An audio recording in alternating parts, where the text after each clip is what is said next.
بسم اللہ الرحمن الرحیم الحمد للہ رب العالمین والصلاة والسلام علی رسولہ الکریم اما بعد۔ شارح وقایہ رحمۃ اللہ علیہ فرماتے ہیں وعشر خمر ذمی لا خنزیرہ مر بہما او بأحدہما ھذا عند ابی حنیفۃ رحمہ اللہ تعالی۔ فرمایا ذمی کے شراب کا عشر لیا جائے گا، اس کی خنزیر کا عشر نہیں لیا جائے گا جب ان دونوں کو لے کر گزرے یا ان دونوں میں سے کسی ایک سامان کو لے کر گزرے، یعنی یا تو شراب کو لے کر گزرے چوکی سے یا خنزیر کو۔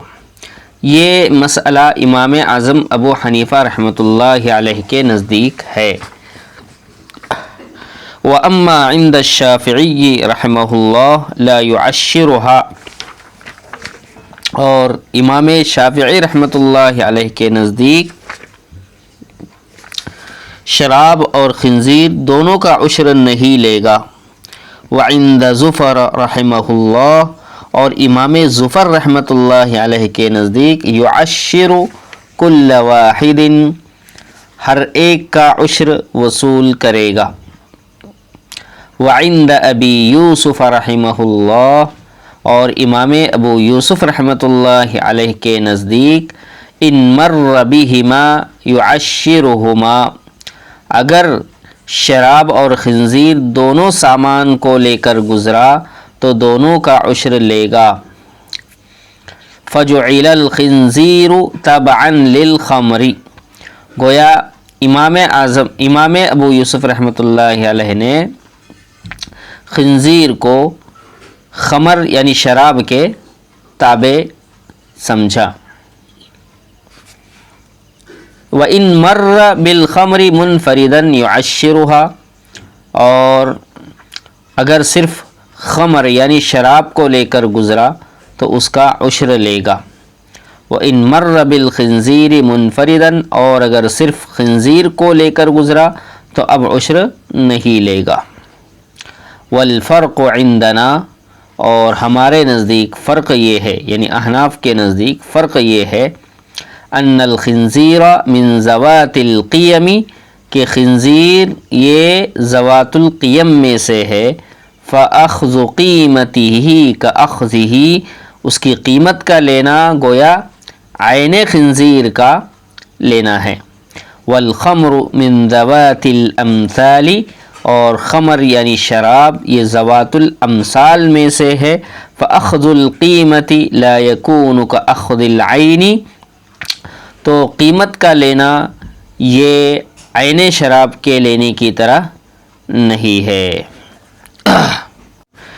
عزیز طلباء کرام، ما فی العبارت مصنف علیہ الرحمہ نے جو مسئلہ بیان فرمایا وہ یہ ہے کہ کافر شخص، چاہے وہ حربی ہو یا ذمی، جب وہ زکوٰۃ ناکے کے پاس سے گزرے گا جہاں محصولات کا آفیسر رہتا ہے چوکی کے پاس سے، تو ان کے یہاں پر چونکہ شراب اور خنزیر یہ متقوم مانے جاتے ہیں، قیمتی چیز ان کے یہاں ہوتی ہے، اس کی وہ تجارت کرتے ہیں، تو جب وہ اسلامی گورنمنٹ کے راستے سے، مسلم ملک کے راستے اور چوکی سے جب وہ خمر یا خنزیر لے کر گزرے گا یا دونوں میں سے کوئی ایک لے کر گزرے گا، تو اس سلسلے میں ائمہ فقہا کے نزدیک کچھ اختلاف ہے۔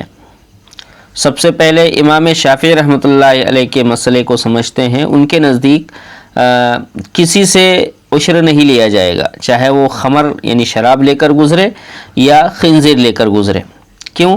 اس لیے کہ خمر اور خنزیر اگرچہ ان گزرنے والے تاجروں کے حق میں جو کافر ہیں ان کے حق میں وہ متقوم اور قیمتی چیزیں ہیں، لیکن مسلمانوں کے حق میں ان کی شرعی اعتبار سے کوئی قیمت نہیں ہوا کرتی ہے، وہ ہمارے حق میں غیر متقوم ہوتے ہیں۔ اس واسطے عاشر اور محصولاتی آفیسر اس میں سے کچھ بھی وصول نہیں کرے گا، اس لیے کہ ان میں سے وصول کرنا یعنی عاشر کا اس خمر اور خنزیر کے بدلے عشر لینا، گویا ایک مسلمان کا خمر اور خنزیر کا مالک بننا اور بنانا لازم آتا ہے، اور یہ دونوں ہی چیزیں جائز نہیں ہے۔ نہ تو خمر اور خنزیر کا عین لے گا اور نہ ہی اس کی قیمت لے گا، کیونکہ کسی چیز کی قیمت اسی چیز کے درجے میں ہوا کرتی ہے، یعنی اگر وہ چیز انسان نہیں لیتا ہے تو اس کے بدلے میں اس کی قیمت لیتا ہے، تو وہ قیمت لینا گویا اسی چیز کو ایک طرح سے لینا ہوا۔ تو امام شافعی رحمۃ اللہ علیہ فرماتے ہیں کہ ان سے نہ خمر کا عشر لیا جائے گا نہ خنزیر کا عشر لیا جائے گا۔ بہرحال اور ایک امام ظفر رحمۃ اللہ علیہ، ان کے یہاں پر ہر ایک کا عشر لے گا، یعنی نفس جانور تو نہیں لے گا اس لیے کہ وہ منع ہے، لیکن اس کی قیمت لیں گا۔ ان کے یہاں پر وہ فرماتے ہیں کہ خمر اور خنزیر، شراب اور سور، یہ ہمارے یہاں پر گرچہ مال متقوم نہیں ہے، قیمتی چیزیں نہیں ہے، لیکن کسی چیز کے بدلے قیمت کا لینا یہ اس چیز کو لینے کی طرح نہیں ہے، یعنی امام ظفر کے یہاں پر کسی چیز کی قیمت کا لینا یا عین شے کو لینے کی طرح نہیں ہے۔ یہاں پر ایک الگ وجہ ہے لینے کی، اور وہ ہے اس کافر، ذمی یا حربی کی جو ویزا لے کر دارالاسلام میں آیا، اس کی حفاظت کی ذمہ داری چونکہ مسلم گورنمنٹ نے لی ہے، تو اس حفاظت کو سبب مانا جائے گا عشر کے وصول کرنے کے لیے، یعنی گویا یہ کہا جائے گا کہ ہم نے جو عشر وصول کیا وہ اس لیے کہ وہ ایک طرح سے ہماری حفاظت اور ذمہ داری میں ہے، تو وہ حفاظت اور ذمہ داری کا سبب یہاں پر موجود ہے، لہٰذا اس سے دونوں چیزوں کا عشر لیا جائے گا اور اس کی قیمت وصول کی جائے گی۔ یہ امام ظفر رحمۃ اللہ علیہ فرماتے ہیں۔ امام ابو یوسف فرماتے ہیں کہ پہلی صورت یعنی صرف وہ شراب لے کر گزر رہا ہے تو اس میں شراب کا عشر، اور اگر تیسری صورت اور بیان کی تھی جس میں وہ دونوں سامان لے کر گزرے تو وہ دونوں کا عشر لے گا۔ اور امام اعظم ابو حنیفہ رحمۃ اللہ علیہ فرماتے ہیں کہ صرف شراب کا عشر لے گا، چاہے صرف وہ خمر لے کر گزرے یعنی شراب لے کر گزرے یا دونوں کو لے کر گزرے، صرف شراب کا عشر وہاں لیا جائے گا۔ اب اس مسئلے میں امام اعظم ابو حنیفہ رحمۃ اللہ علیہ کا جو مسئلہ مصنف علام رحمۃ اللہ علیہ نے متن اور شرح میں بیان فرمایا اور اس کے راجح ہونے کی طرف اشارہ بھی کر دیا، تو امام صاحب کے اس مسئلے کی کیا دلیل ہے؟ تو دلیل کو سمجھنے سے پہلے ایک بات کی وضاحت ہو جانی چاہیے کہ جتنی بھی چیزیں ہوتی ہے وہ دو طرح کی ہوتی ہیں، یعنی اشیاء کی گویا کے دو قسمیں ہیں۔ پہلی قسم وہ ہے جن کا کوئی مثل ہوتا ہے یا مثل متقارب ہوتا ہے، مطلب اس کا ہم مثل قریب قریب اس جیسا ہو، یعنی اس چیز کے افراد میں تفاوت فاحش نہ ہو، بہت زیادہ فرق نہ ہو، جیسے مکیلی چیزیں ہوتی ہے، موزون چیزیں ہوتی ہے یعنی گیہوں اور دودھ وغیرہ۔ تو دودھ تو بہت ساری قسموں کے ہوتے ہیں، بہت ساری الگ الگ گایوں کے ہوتے ہیں، الگ الگ بھینسوں کے ہوتے ہیں، لیکن ان میں بہت زیادہ فرق نہیں ہوتا ہے، کم فرق ہوتا ہے۔ ایسے ہی گیہوں الگ الگ قسم کے، الگ الگ کوالٹی کے ہوتے ہیں، لیکن ان کے افراد میں بہت زیادہ فرق نہیں ہوتا ہے، فرق ہوتا ہے لیکن زیادہ نہیں ہوتا۔ تو یہ گویا کہ ذوات الامثال ہے، یہ چیزیں جن کو مثل متقارب کہا جاتا ہے۔ اور دوسری قسم ان چیزوں کی ہوتی ہے جن کا کوئی مثل نہیں ہوتا ہے، یا پھر مثل ہوتا تو ہے، یعنی ان جیسی اور بھی چیزیں ہوتی ہے لیکن ان کے افراد میں بہت زیادہ فرق اور تفاوت ہوتا ہے، تفاوت فاحش ہوتا ہے۔ جیسے جانور ہیں تو ہر جانور دوسرے جانور سے بہت زیادہ فرق کے ساتھ میں ہوتا ہے، ایسے ہی کپڑے وغیرہ۔ تو یہ جو پہلی قسم کی جو چیزیں تھیں جن کو ہم نے ذوات الامثال میں شامل کیا ہے، اور دوسری قسم کی جو چیزیں ہیں جیسے جانور، کپڑے وغیرہ، ان کو ہم نے ذوات القیم کے اندر شامل کیا ہے۔ تو ایک بات تو یہ یاد رکھیں۔ اب یہ سمجھے کہ جو چیزیں ہم نے ذوات الامثال میں شامل کی، تو ذوات الامثال میں جو جو چیزیں آتی ہے ان میں سے کسی مثلی چیز کی قیمت لینا یہ عین مثلوں کو لینے کی طرح نہیں ہے، یعنی ذوات الامثال میں سے کوئی بھی ایک چیز ہے، مان لو گیہوں، تو اب کسی شخص سے گیہوں کے بدلے اگر قیمت وصول کی جا رہی ہے تو وہ اس گیہوں کو عین گیہوں کو لینے کی طرح نہیں ہے۔ اس کے برعکس ذوات القیم میں سے اگر کوئی چیز ہے، مثلا کوئی جانور تھا، اب اس جانور کے بدلے اس کی قیمت دی جا رہی ہے، تو یہ قیمت لینا، یعنی ذوات القیم والی چیزوں میں کسی چیز کی قیمت لینا گویا عین شے کی اور عین سامان کی قیمت لینے کی طرح ہے۔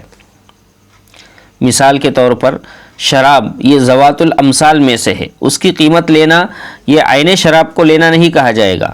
اور اس کے برعکس خنزیر، یہ ذوات القیم میں سے ہے، تو خنزیر کی قیمت وصول کرنا گویا عین خنزیر کو وصول کرنا کہا جائے گا۔ جب یہ بات واضح ہو گئی تو اب امام اعظم رحمۃ اللہ علیہ کی دلیل سنیں کہ امام ابو حنیفہ رحمۃ اللہ علیہ نے خمر کا عشر لینا جائز کہا اور خنزیر کا عشر لینا یہ منع فرمایا۔ اس کی وجہ یہ ہے کہ خنزیر اور خمر کے عین سے عشر تو نہیں لے سکتے، کیونکہ ان دونوں کا مالک بننا اور بنانا دو ہی مسلمانوں کے لیے جائز نہیں ہے، جیسا کہ امام شافعی رحمۃ اللہ علیہ بھی فرما رہے ہیں۔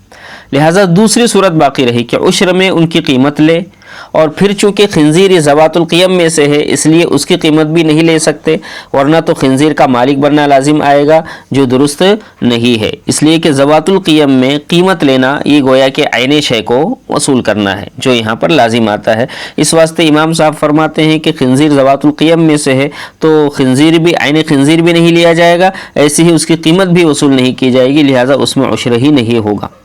لیکن خمر یہ چونکہ ذوات الامثال کے قبیل سے ہے تو عشر میں یہاں پر اس کی قیمت لے سکتے ہیں، کیونکہ عین خمر کے لینے کی طرح اس کی قیمت نہیں ہے، یعنی اس کی قیمت لینا یہ ذوات الامثال میں سے ہونے کی وجہ سے اس کی قیمت لینا گویا وہ مثلی چیز کا لینا نہیں پایا جائے گا، اس لیے کہ مثلی چیز کی قیمت یہ مثل کے درجے میں نہیں ہوتی ہے۔ اور امام ابو یوسف رحمۃ اللہ علیہ کی دلیل بھی یہی ہے جو امام صاحب نے پیش کی ہے، لیکن بس فرق یہ ہے کہ انہوں نے تیسری صورت، یعنی جب وہ خمر اور خنزیر دونوں کو لے کر وہاں سے گزر رہا ہے تو اس تیسری صورت میں خنزیر کو خمر کے تابع کر کے اس کا بھی عشر قیمتاً لینا جائز قرار دیا ہے۔ یعنی شراب کی قیمت وصول کرنے کی اس کو اجازت دی گئی تھی جیسا کہ امام صاحب نے فرمایا، لیکن امام ابو یوسف نے فرق یہ کیا کہ انہوں نے کہا کہ جیسے شراب کی قیمت لیا عشر میں وصول کیا، ایسے ہی اس کے تابع مان کر اگر ساتھ میں خنزیر بھی لے کر آیا ہے تو اس خنزیر کو خمر کے تابع مان کر اس کی بھی قیمت وصول کر لی جائے عشر میں۔ یہ امام ابو یوسف رحمۃ اللہ علیہ کا مسلک ہے۔ امام صاحب نے جو دلیل بیان کی تھی وہ دلیل امام ابو یوسف رحمۃ اللہ علیہ کی بھی ہے، لیکن بس تھوڑا سا فرق انہوں نے کیا ہے تابع مان کر۔ بہرحال راجح قول اور مفتابی قول وہی ہے جو متن اور شرح میں بیان کیا گیا، جس کو امام صاحب کی طرف منسوب کر کے کہا گیا ہادہ عند ابی حنیفہ رحمہ اللہ، اور یہ مسئلہ یعنی ذمی اور حربی سے خمر کا عشر اور خنزیر وغیرہ کا عشر لینا یا نہ لینا، یہ جو مسئلہ ہے یہ امام اعظم ابو حنیفہ رحمۃ اللہ علیہ کے نزدیک ہے۔ تو اس عبارت سے یہ بات سمجھ میں آتی ہے کہ امام صاحب کا مسلک گویا کہ راجح ہے۔ اب اگلی عبارت ملاحظہ فرمائے جو باب العاشر کی آخری عبارت ہے۔ فرمایا ولا بضاعۃ ولا مضاربۃ، ای ان مر المضارب بمال المضاربۃ لا یؤخذ منہ شیء۔ فرمایا اور بضاعت اور مضاربت کے مال سے عشر وصول نہیں کیا جائے گا۔ مطلب اگر مضارب مضاربت کے مال کو لے کر گزرتا ہے چوکی کے پاس سے زکوٰۃ ناکہ سے تو اس سے کچھ بھی وصول نہیں کیا جائے گا۔ یہ ایک مسئلہ ہوا۔ دوسرا مسئلہ وَكَسْبُ مَأْزُورٍ إِلَّا غَيْرَ مَدْيُونٍ مَعَهُ مَوْلَاهُ۔ فرمایا اور جس غلام کو تجارت کی اجازت حاصل تھی اس کی کمائی سے بھی عشر نہیں لیا جائے گا مگر یہ کہ وہ مقروض نہ ہو جس کے ساتھ اس کا آقا ہو۔ ای ان مر عبد مأذون، یعنی اگر گزرا کوئی ایسا عبد معزون اور اجازت والا غلام، فإن کان مدیونا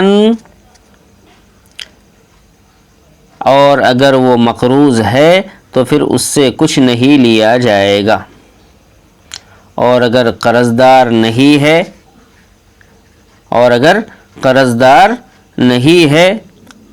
وَإِن لَّمْ يَكُن مَّدْيُونًا فَكَسْبُهُ مِلْكٌ لِمَوْلَاهُ، تو اس کی کمائی اس کے آقا کے لیے ہے۔ فَإِن كَانَ الْمَوْلَى مَعَهُ، بس اگر اس کے ساتھ اس کا آقا موجود ہے، تُؤْخَذُ مِنْهُ الزَّكَاةُ، تو اس سے زکوٰۃ وصول کی جائے گی۔ وَإِن لَّمْ يَكُنِ الْمَوْلَى مَعَهُ لَا تُؤْخَذُ، اور اگر اس کے ساتھ اس کا آقا نہ ہو تو اب اس سے زکوٰۃ وصول نہیں کی جائے گی۔ مسئلہ سمجھنے سے پہلے کچھ الفاظ کی وضاحت سمجھ لے۔ بضاعتن اور مضاربتن۔ بضاعتن کا مطلب ہوتا ہے مال کا کچھ حصہ، ایک خاص حصے کو بضاعتن کہا جاتا ہے، بضاعتن کہا جاتا ہے، بضاعتن بھی کہا جاتا ہے۔ اصطلاح میں بضاعت کا مطلب یہ ہے ایک شخص دوسرے کو تجارت کی نیت سے مال دے، اس شرط پر کہ پورا نفع مالک کا ہوگا، عامل کا نہیں ہوگا۔ اور دوسرا لفظ ہے مضاربتن۔ یہ مضاربتن باب مفاعلت کا مصدر ہے، اس کا مطلب اصطلاحی مطلب ہوتا ہے کسی کو تجارت کا مال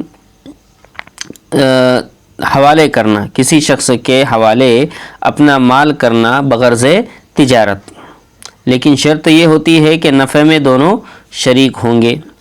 مالک رب المال اور امین کو مضارب کہا جاتا ہے، مالک کو رب المال کہا جاتا ہے اور امین جو ہوتا ہے اس کو مضارب کہا جاتا ہے، اس لیے کہ وہ مضاربت کا معاملہ اور عقد انجام دیتا ہے۔ اب یہ تفصیل کے بعد میں آگے کا مسئلہ سمجھیں کہ کوئی تاجر مال بضاعت یا مضارب مال مضاربت لے کر گزرے تو عاشر عشر نہیں لے گا۔ کیوں؟ اس لیے کہ تاجر کے پاس جو کچھ ہے وہ مال امانت کا ہے اور وہ مالک کا ادائے زکوٰۃ میں نائب بھی نہیں ہے، یعنی مالک نے اسے زکوٰۃ ادا کرنے کا وکیل نہیں بنایا ہے۔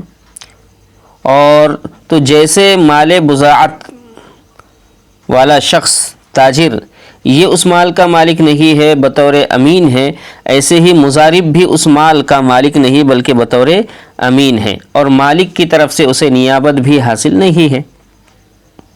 ہاں یہ الگ بات ہے کہ اگر وہ مضارب نے اس مال مضاربت میں تجارت کیا اور تجارت کرنے کے بعد اس میں نفع ہوا اور اس کے حصے کا نفع نصاب کی مقدار کو پہنچ گیا تو اب وہ خود چونکہ صاحب نصاب ہو گیا اور حولان حول وغیرہ دیگر شرطیں پائی گئی تو اب وہ خود صاحب نصاب ہونے کی وجہ سے اس پر خود ہی زکوٰۃ لازم ہوگی، تو اس میں سے اب عشر لیا جائے گا، زکوٰۃ لی جائے گی، وہ ایک الگ چیز ہے، اس لیے کہ وہ اپنے مال کا مالک ہے اور اپنے مال کے اندر وہ من چاہا تصرف کر سکتا ہے۔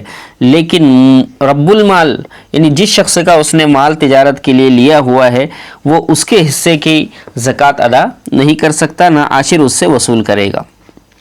ایک مسئلہ تو یہ ہوا۔ دوسرا مسئلہ یہ بیان کیا کہ ایک آقا نے اپنے غلام کو تجارت کی اجازت دی، تو ایسے غلام کو عبد معزون کہا جاتا ہے۔ اب وہ عبد معزون جب چوکی پر سے گزر رہا ہے، زکوٰۃ ناکے سے گزر رہا ہے، تو وہ تین حال سے خالی نہیں ہوگا، یا تو اس پر دین محیط ہوگا یا دین غیر محیط ہوگا، یعنی اتنا قرضہ ہوگا کہ اس کے پاس جو مال موجود ہے وہ پورا اس میں مائنس ہو جائے، منہا ہو جائے، یا پھر اتنا نہیں ہوگا بلکہ کچھ تھوڑا بہت قرضہ ادا کرنے کے بعد بچ جائے گا، یا پھر بالکل بھی اس پر دین نہیں ہوگا، یعنی مکمل دین ہوگا جس سے پورا مال ختم ہو جائے، یا پھر تھوڑا بہت دین ہوگا، یا پھر کچھ بھی دین نہیں ہوگا۔ یہ تین صورتیں ہیں۔ پھر اس کے بعد اور ایک صورت اس میں ہوگی کہ غلام کے ساتھ میں اس کا آقا ہے یا نہیں۔ پہلی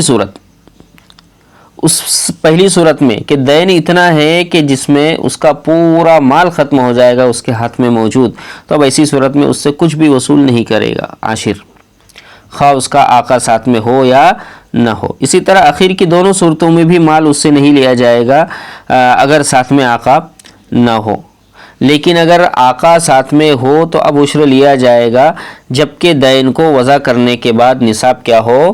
بچا ہو، اس لیے کہ آقا کے سامنے ہوتے ہوئے غلام عبد معزون سے وصول کرنا گویا اس آقا سے کیا کرنا ہے؟ وصول کرنا ہے۔ عزیز طلباء کرام، یہ جو آپ نے یہ ابھی جو عبارت پڑھی تھی ولا بضاعتن ولا مزاربتن، تو آپ کے ذہن میں ایک سوال ہو رہا ہوگا کہ یہاں پر بضاعتن اور مزاربتن کو مرفوع کیوں پڑھا گیا، اس کا رفع سے کیا تعلق ہے؟ تو آپ نے اس سے پہلے کی جو عبارت پڑھی وعشر خمر ذمّی، تو یہاں پر عشر خمر ذمّی، یہ عشر کا گویا نائب فاعل ہے، تو اسی نائب فاعل کی طرف بضاعتن اور مزاربتن کو بھی عطف مانا جائے گا، اس اعتبار سے یہ دونوں بھی کیا ہوں گے؟ مرفوع ہوں گے۔ گویا کہ لا بضاعتن اور لا مزاربتن کا عطف یہ خمر ذمّیین پر ہو رہا ہے جو کہ عشرہ کا نائب فاعل ہے۔ تو عزیز طلبہ، آج کے لیے بس اتنا سبق کافی ہے۔ باب العاشر الحمدللہ پورا ہوا۔ اب آگے باب الرکاز اور دفینے کے احکام اور مسائل کا بیان کیا جائے گا۔ اللہ تبارک و تعالی ہم سب کو صحیح سمجھ بوجھ کر پڑھنے اور پڑھانے کی توفیق نصیب فرمائے۔ والسلام علیکم ورحمۃ اللہ وبرکاتہ۔ السلام عليكم. لا تنسوا الاعجاب بالفيديو والاشتراك في القناة تشجيعا لنا لنستمر بنشر المزيد إن شاء الله.